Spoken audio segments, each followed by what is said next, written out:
చదివా రెక్కల గుర్రాలుంటాయని నమ్మడానికి ఎంత బాగుందో. బాలమిత్ర కథలో చదివా పగడపు దీవులు ఉంటాయని నమ్మడానికి ఎంత బాగుందో.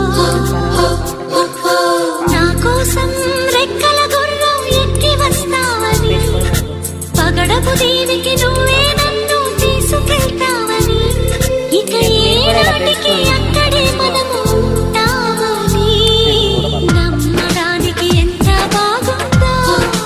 ఇప్పుడు అందులో కాయ తినాలి.